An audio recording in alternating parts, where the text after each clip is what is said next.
How dare you embarrass me like this? You're trying to ruin my marriage. My daughter Marilyn's voice cut through the restaurant like a knife. Louise, my son-in-law, slammed his hand on the table so hard our wine glasses jumped. Enough, Tara. Please, just tell me the truth. Have you been receiving monthly support or not? He shouted at me. I looked at my son-in-law, my hands trembling. No, Louise, not one penny. For 8 months I've been living off church food donations. Marilyn lunged forward across the table, mascara already starting to run. She's lying! Mom, why are you doing this to me? Every head in that steakhouse turned toward us. The waiter froze mid-pour, a wine bottle suspended in the air. Marilyn's voice cracked with desperation. I gave her the money. Every single month. She gets confused sometimes. If you want to hear how I uncovered the truth and got my dignity back, hit that subscribe button right now, because this story gets even more unbelievable. And let me ask you this. Have you ever discovered someone you trusted was lying to you? Drop a comment and tell me your story. Let me tell you how we got here. My name is Tara Lambert, and I'm 68 years old. I'm a widow, lost my husband Donald 10 years ago. We were high school sweethearts who built a modest life in Austin, Texas. I worked as an accountant for 35 years. Numbers don't lie. That's what I always told my clients. Donald and I raised our daughter Marilyn on about $65,000 a year. We weren't wealthy, but we were stable. Marilyn had everything she needed, though not always what she wanted. I remember her at 14, crying because I bought Kohl's jeans instead of designer brands. She'd say, "You're not the one being embarrassed at school." After Donald died, I was left with $1,800 a month from pension and Social Security. 3 years ago, Marilyn married Louise Brown, a tech billionaire. She finally had the life she'd always wanted. They moved into a Westlake Hills mansion. Marilyn's Instagram became a highlight reel of luxury. But 8 months before Mother's Day, things got harder for me. My medication doubled in price. Groceries got more expensive. I started making impossible choices: medication or food, electricity or phone. Too proud to burden Marilyn, I started visiting Grace Community Church food pantry every Thursday. Maria Delp ran it and always made sure I got extra canned goods. I watched Marilyn's Instagram during those months. Luxury spas, Cabo vacations, that white Lexus she posted with new baby, #blessed. I thought she was just living her dream. I never imagined she was living it with money meant for me. Then came Mother's Day at Fleming's Steakhouse. I wore my 10-year-old navy dress. Marilyn looked like magazine perfection. Louise leaned forward and said, "Tara, has the support from Grace Senior Support been helpful? Is Marilyn's charity making a real difference in your life?" My fork stopped midair. I'm sorry, what charity? Grace Senior Support, the nonprofit Marilyn founded 8 months ago. I've been donating $15,000 every month to support it. $15,000 monthly for 8 months. That's $120,000. Honey, I don't know what Louise is talking about. I've never received anything from any charity you run. Marilyn forced a laugh. Mom, don't be silly. The charity distributes funds for groceries, medications, utilities, remember? Marilyn, I've been eating donated church food for 8 months. If your charity was helping me, I wouldn't be shopping at food pantries. Louise pulled out his phone, confused. That's impossible. Marilyn sends me quarterly reports. Detailed breakdowns of how the money helps you and 12 other senior citizens. He showed me professional PDF documents, 13 beneficiaries by initials TL, RT, DW, SK. My name showed a $7,000 monthly allocation, but I'd received nothing. Enough, Tara, please just tell me the truth. Have you been receiving monthly support or not? He shouted at me. I looked at my son-in-law, my hands trembling. No, Louise, not one penny. For 8 months I've been living off church food donations. She's lying. Mom, why are you doing this to me? My daughter Marilyn's voice cut through the restaurant like a knife. How dare you embarrass me like this? You're trying to ruin my marriage. Mom, every head in that steakhouse turned toward us. The waiter froze mid-pour, a wine bottle suspended in the air. Marilyn's voice cracked with desperation. I gave her the money. Every single month. She gets confused sometimes. Marilyn, give me the names and phone numbers of these 12 other people you're helping. Louise said, her face flushed. I can't just give out their private information. That's confidential. My voice turned cold. Then give me the charity's EIN number, the bank account, the board members, the 501c3 registration. Louise's voice dropped dangerously low. Marilyn, is Grace Senior Support a registered nonprofit? Silence. Marilyn, answer me. Her voice came out small. It's in process. The paperwork takes time. I stood up. Louise, there is no charity. There never was. The lie was bigger than I ever imagined. Louise's hands trembled as he scrolled through his banking app. $15,000 every month for 8 months. He showed me the screen. $120,000 in transfers to Grace Senior Support operating account. Marilyn was backing toward the exit. Louise, you're overreacting. The charity is real. Then show me the bank statements, I said. Show me the website. Show me one other person you've helped. Marilyn's defenses crumbled into pure rage. How dare you question me on Mother's Day? I've been trying to help people. Louise stood up, his voice like steel. By creating fake quarterly reports, by inventing 12 people who don't exist, the other tables had gone silent. Everyone was watching our family implode in real time. Marilyn pointed at me, her hand shaking. This is your fault. You're making me look like a criminal. My response came out quiet. I'm not making you look like anything, Marilyn. I'm just asking where the $120,000 went. She grabbed her purse. Tears and mascara were streaming down her face. You've both turned on me. Fine. Believe whatever you want. She started running for the door. Louise called after her. If you leave this restaurant, I'm calling my lawyer tonight. But she was already gone. She knocked over a chair, pushed past the hostess stand, and disappeared into the parking lot. Louise and I just stood there in shocked silence. The waiter approached nervously. Is everything all right? Louise handed him a credit card without even looking. Just the check, please? After the waiter left, Louise collapsed back into his chair. Tara, I'm so sorry. I thought. All those reports look so professional. She showed me photos of charity events, newsletters, everything. I sat back down. My mind was racing through numbers, tech calculations, possibilities. Louise, I need you to send me everything, every report, every photo, every document about this charity. His voice broke. You think it's all fake? I think my daughter is either running a very sophisticated fraud or there's an explanation we're missing. As an accountant, I need to see the evidence. But in my heart, I already knew. The investigation was about to uncover something even worse. Sunday morning at 7 a.m., Louise called me.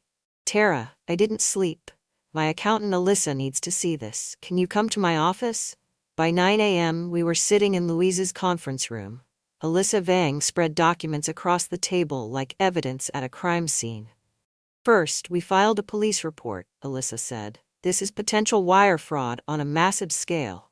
Monday afternoon, we were at the Austin Police Department. Officer Matthew Dorsey took our statement and opened a case file. Fake charity schemes are federal crimes, he explained. We'll need to coordinate with the FBI if this crosses state lines. With the police report in hand, Alyssa subpoenaed the Grace Senior Support bank account. Then came 2 weeks of waiting.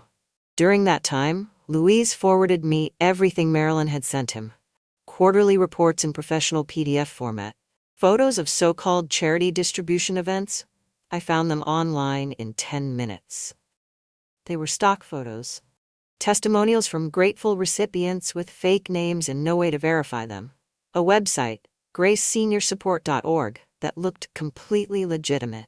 I spent hours analyzing everything with my old accounting skills.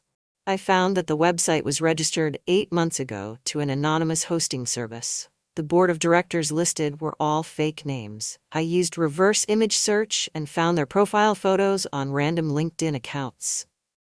The EIN number Marilyn listed, it belonged to a defunct charity in Ohio.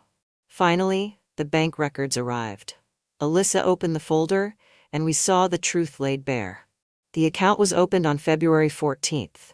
Valentine's Day. There were 8 deposits from Louise, $15,000 each, totaling $120,000. But the withdrawals told the real story.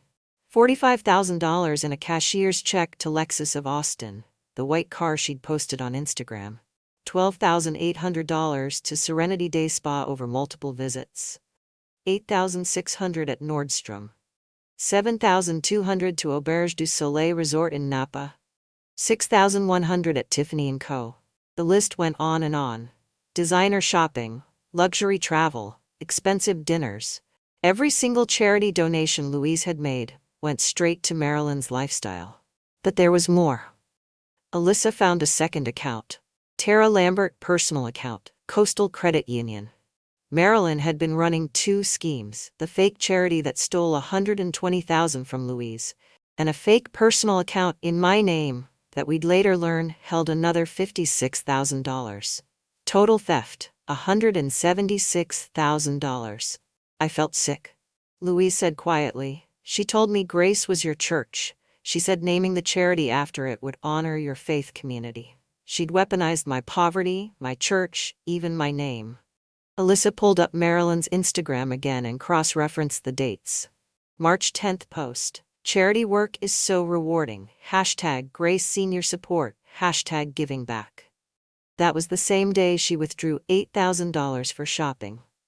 April 15th post. Taking a self-care break before our next charity drive. That was the Napa vacation funded by Louise's donation. May 5th post. When you work hard for others, treat yourself too. That was the day she bought the Tiffany bracelet. Every virtuous post was funded by fraud. Then Alyssa found the fake recipients. All 13 beneficiaries in the quarterly reports were completely invented. The initials matched real-sounding names, but the addresses were fake. Some were vacant lots, others were businesses. Marilyn had created an entire fictional network of elderly people. She'd made up their stories, their needs, their gratitude. Louise put his head in his hands. I believed every word. I thought I was changing lives. Amelia Thompson arrived, Louise's lawyer friend. She reviewed everything with cold precision. "This is wire fraud, identity theft, and charity fraud," she said. "Federal charges. We're talking years in prison if prosecuted fully." "But she's your daughter." I could see it in her expression. "What do you want to do, Tara?" I didn't know yet. But then we discovered she'd stolen from someone else too. Alyssa kept digging through Louise's financial records. She found something else. "Louise, did you know Marilyn had access to your corporate accounts?" Louise looked up. "She has my email password for calendar coordination." "Why?" Alyssa's face was grim. "She used your email to authorize emergency charitable disbursements from your company foundation." Louise's company had a legitimate charitable foundation. Marilyn had sent emails pretending to be Louise. She'd authorized 6 urgent grants to Grace Senior Support. An additional $30,000. The total theft was now $206,000. But that wasn't all. Alyssa found credit cards opened in my name. A Visa Gold card with $8,200 in charges. An American Express with $6,600 in charges. My perfect credit score was destroyed, from 720 to 510. Collections agencies were already calling me about debts I'd never incurred. Then Amelia discovered that Marilyn had filed fraudulent tax returns. She'd claimed Grace Senior Support as a legitimate charity and took tax deductions on Louise's returns for charitable contributions. That was tax fraud on top of everything else. I sat in that conference room, surrounded by evidence. My daughter hadn't just stolen from me. She'd built an entire criminal enterprise. She'd used my poverty as the foundation for her con. She'd used Louise's generosity as funding. She'd used the name of my church as credibility. She'd created fake people, fake reports, fake everything. All while posting on Instagram about giving back in charity work. Her followers thought she was a philanthropist. Louise thought he was changing lives. I thought I was alone and forgotten. The truth? Marilyn was getting rich off all our beliefs. That night, alone in my apartment, I couldn't sleep. I kept thinking about little Marilyn. The girl who cried at 14 about jeans. The teenager who resented every no. The young woman who said, "I'll never live like you did." When had she decided that stealing was the answer? When had she looked at my poverty and seen opportunity instead of pain? My phone buzzed. An email from Alyssa. The subject line read, "One more thing." She'd found Marilyn's communications with her friend Jessica, an email thread buried in Marilyn's cloud backup that Louise had access to. Marilyn to Jessica. "Louise is so gullible. I showed him some fake reports and he believes I'm running a whole charity empire." Laughing emoji. What if he audits it? He won't. He's too busy making billions to check, and even if he finds out, what's he gonna do? I'm his wife, that's my mother. I can help her however I want. Another email from 6 months ago. Spent $6,000 at Tiffany today with charity funds. Louise thinks I'm distributing food to the homeless. Diamond emoji. You're terrible, lol. Don't you feel bad? For what? Taking money from a tech billionaire who doesn't even notice? Taking money that was supposed to go to my mother, who would just save it anyway? I'm using it, I'm living. For the first time in my life. That email changed everything. This wasn't desperation. This was contempt. Contempt for Louise's trust. Contempt for my poverty. Contempt for honesty itself. I knew what I had to do. It was time to set a trap.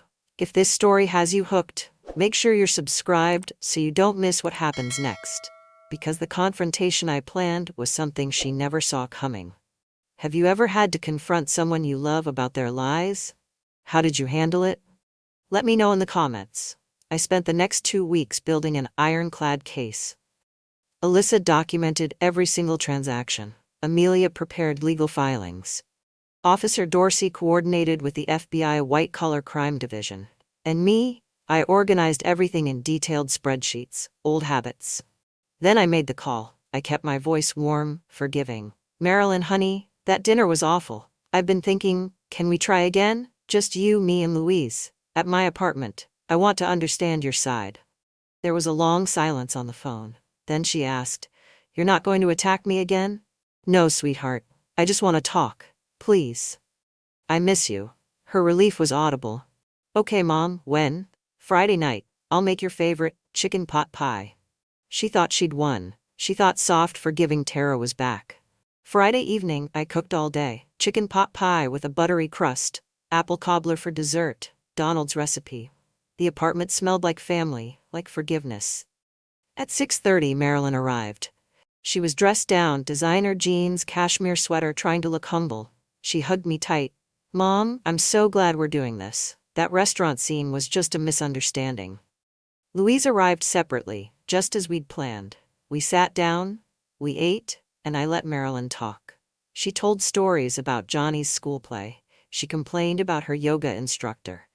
She even mentioned her upcoming charity gala she was planning. She was completely relaxed. Her guard was completely down. After dessert, I served apple cobbler with ice cream. Marilyn was laughing at her own story when I stood up. "Let me grab something from the bedroom." I walked out, picked up the folder. 2 inches thick with evidence. I took a breath. Then I walked back and set it on the table between us. "Marilyn, before we move on, I need you to help me understand something." I opened the folder. I started laying out documents like I was dealing cards. The Grace Senior Support bank statements. The fake quarterly reports next to the real bank withdrawals. The website registration shows anonymous ownership. The fake board members with their stock photos. Instagram posts next to matching expenditures. Credit card statements in my name. The emails to Jessica. Tax fraud documentation. "Can you explain Grace Senior Support?" Marilyn's fork clattered to her plate. Her face went from confusion to recognition to pure horror. "Mom, where did you?" I kept laying out papers, calm and methodical. "The $120,000 Louise donated to your fake charity. The $45,000 you spent on Alexis. The $12,800 at spas. The Napa vacation. The Tiffany bracelet." I tapped each receipt with my finger. All funded by a charity that doesn't exist. Her eyes darted to the door. Louise stepped into the doorway, blocking her exit. "Don't run. Not this time." What happened next, I'll never forget. Marilyn stared at the documents, then at us. Something inside her snapped. "Fine, you want the truth?" She stood up so violently her chair fell backward. Yes. I made up the charity.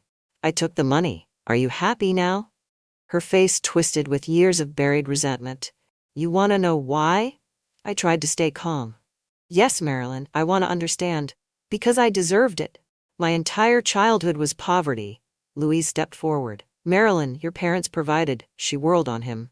Provided what? Thrift store clothes? No vacations, constant stress about money? She turned back to me, tears streaming down her face. I watched you count pennies, Mom. I watched Dad lose sleep over bills. I watched other kids have everything while I had nothing. My voice stayed steady.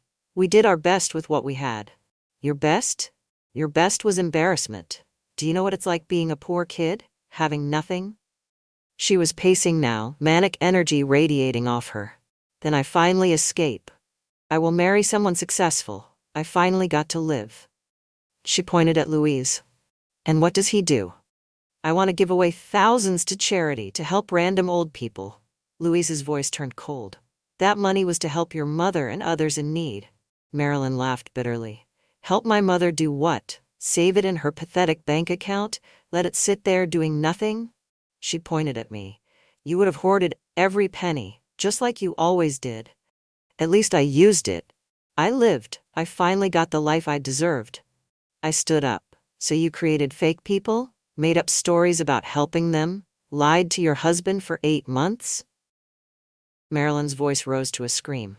It was easy. He believed everything. Show him some fake reports, post some charity photos, and he thinks I'm Mother Teresa. Louise's face went white. She continued, and you know what? It felt good. For once in my life, having money, not worrying, not counting pennies like some pathetic. I interrupted her quietly. While I was eating church donations, while I was choosing between medication and food, you were spending $12,000 at spas. Marilyn's momentum faltered. You were fine. You've always been fine with nothing. I wasn't fine, Marilyn. I was starving. Silence crashed down like a physical weight. Louise's voice came out barely above a whisper. Pack your things tonight. Guest house, we're done. Marilyn looked between us, desperate now. Mom? You're not really going to press charges, are you? I'm your daughter. I picked up the email printout and read aloud. Louise is so gullible. I showed him fake reports and he believes I'm running a charity empire. Her face was drained of all color. I can help her however I want. Those are your words, Marilyn. She grabbed her purse, her voice turning venomous. You'll regret this, both of you. I gave up everything for this family. I responded quietly. No, Marilyn, you stole everything from this family. She slammed the door so hard a picture frame shattered on the wall. Louise collapsed into a chair. How did I not see this? How did I fall for all of it? I touched his shoulder. She fooled both of us. She's my daughter, and I didn't see it either. But the story doesn't end with that confrontation. Because what happened next changed everything. Amelia filed a civil lawsuit for $206,000 plus damages. Criminal charges followed: wire fraud, identity theft, charity fraud, tax fraud. The evidence was overwhelming. The FBI got involved because the fake charity had crossed state lines. The court date was set for 8 months later. During those months, Marilyn stayed in Louise's guest house. She was silent, isolated, angry. She refused therapy. She refused mediation. Louise filed for separation and started moving toward divorce. Finally, court day arrived. I wore my navy dress, professional, dignified. Marilyn showed up in a designer suit with a defiant expression on her face. Her lawyer argued postpartum depression, mental health crisis, family misunderstanding.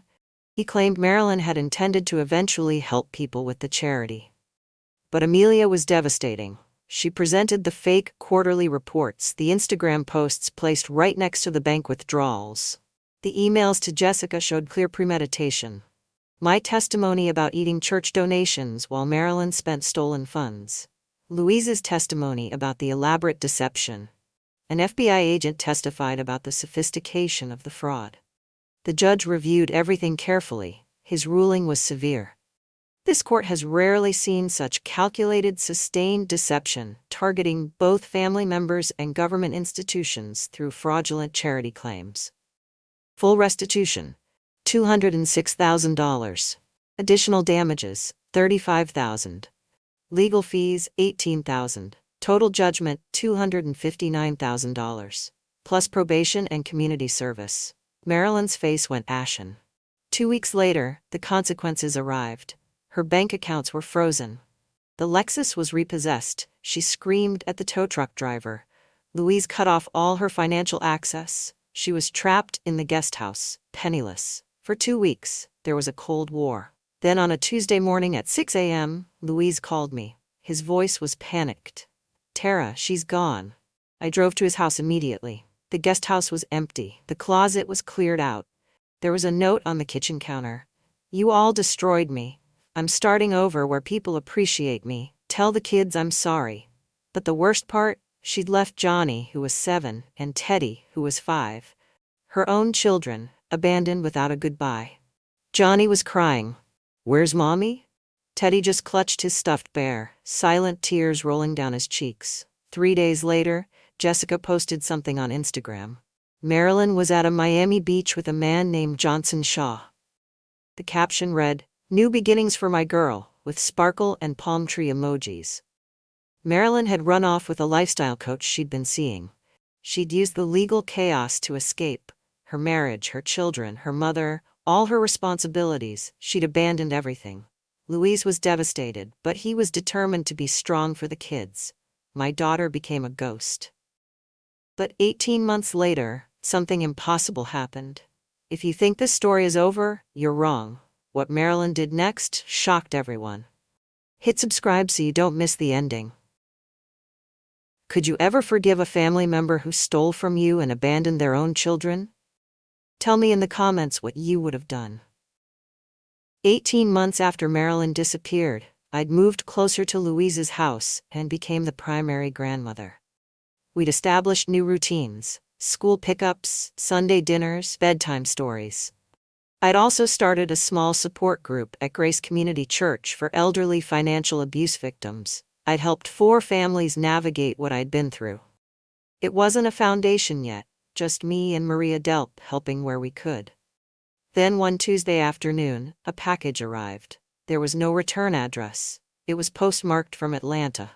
Inside was a cashier's check for $259,000, the exact amount of the court judgment.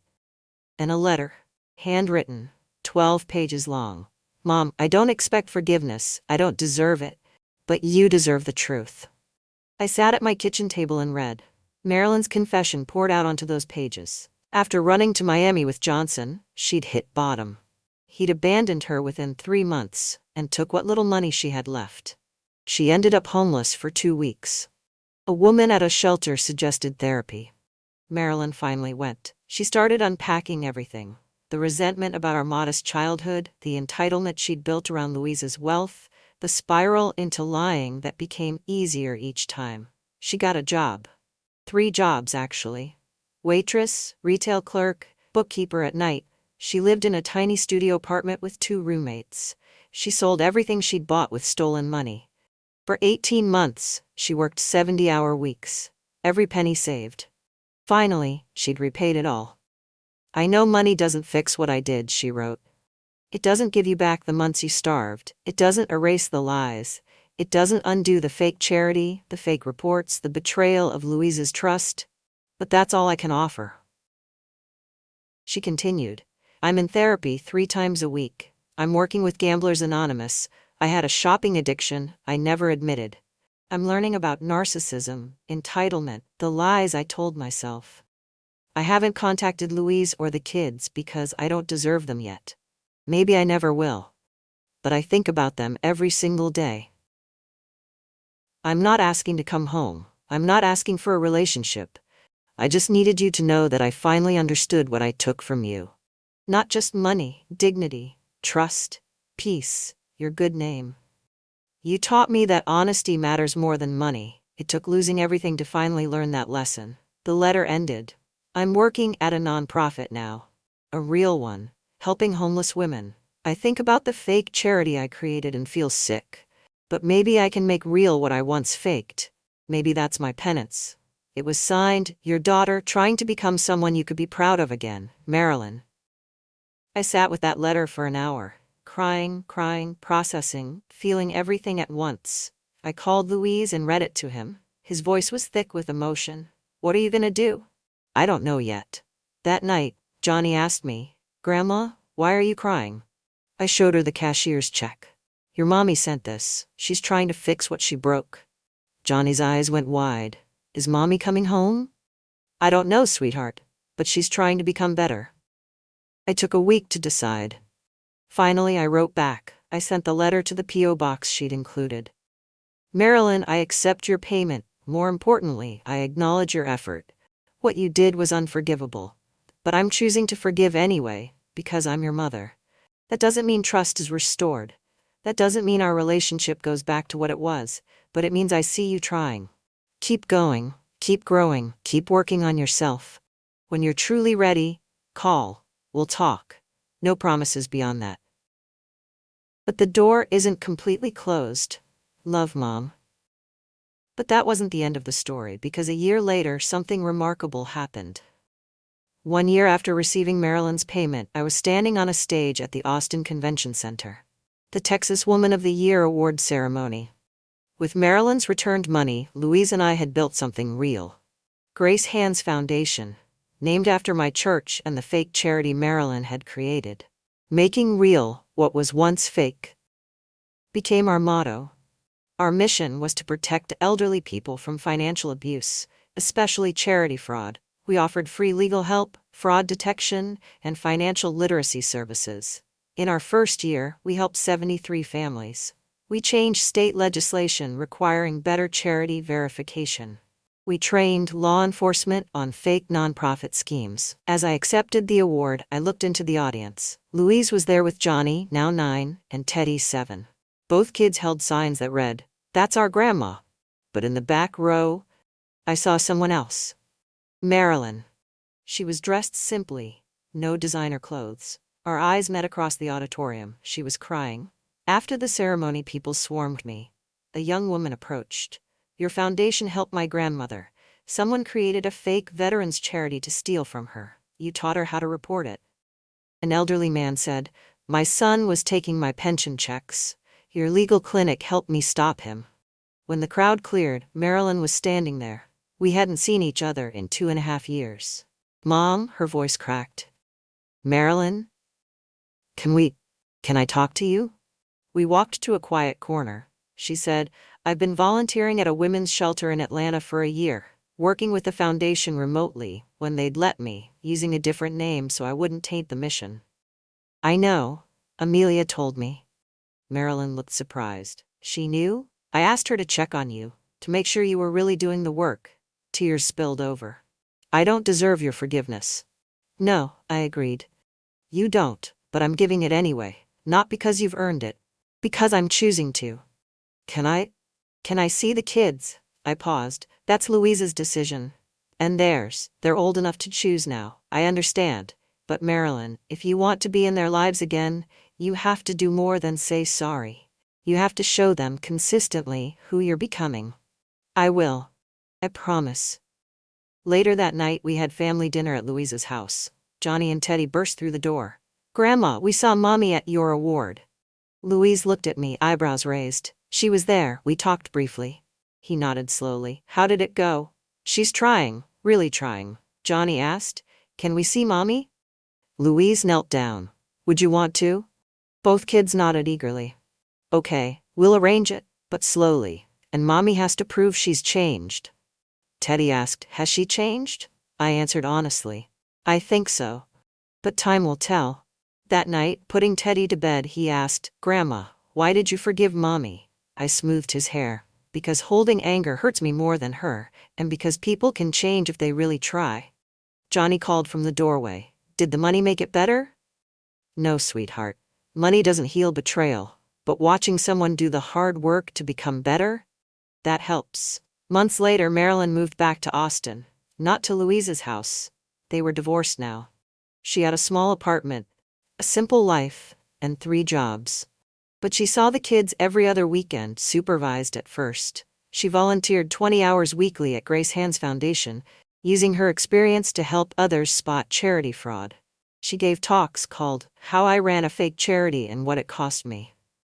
It wasn't redemption yet. Maybe it never fully would be, but it was progress. And that was something. That Mother's Day dinner had destroyed a family. But from the wreckage, we built something stronger. Not the family we were, but the family we chose to become. Grace Hands has now helped over 300 families. We've protected over $2 million from fraudulent charity schemes. We've changed lives, changed laws, changed culture around family fraud. The fake charity Marilyn created became the inspiration for real help. The money she stole in return became seed funding for genuine change. Her betrayal became my purpose, her crime became my mission, and somehow, through all the pain, we found a way forward. Not forgetting but forgiving, not excusing but understanding, not back to who we were, but forward to who we're becoming. If someone asks you to donate to a charity, verify it. Check the IRS database of registered nonprofits. Ask for documentation. Protect yourself. And if someone in your family is vulnerable, check on them. Really check. Because the people who hurt them might be the ones you'd never suspect. Financial abuse thrives in silence. Speak up, help out, transform pain into purpose. Because sometimes the worst betrayals lead to the most meaningful missions. If this story moved you, subscribe now. Because everyone deserves to know how to protect themselves and their loved ones from fraud. Let me ask you, do you believe people can truly change after doing something this terrible? Or is forgiveness sometimes just weakness? Tell me what you think in the comments.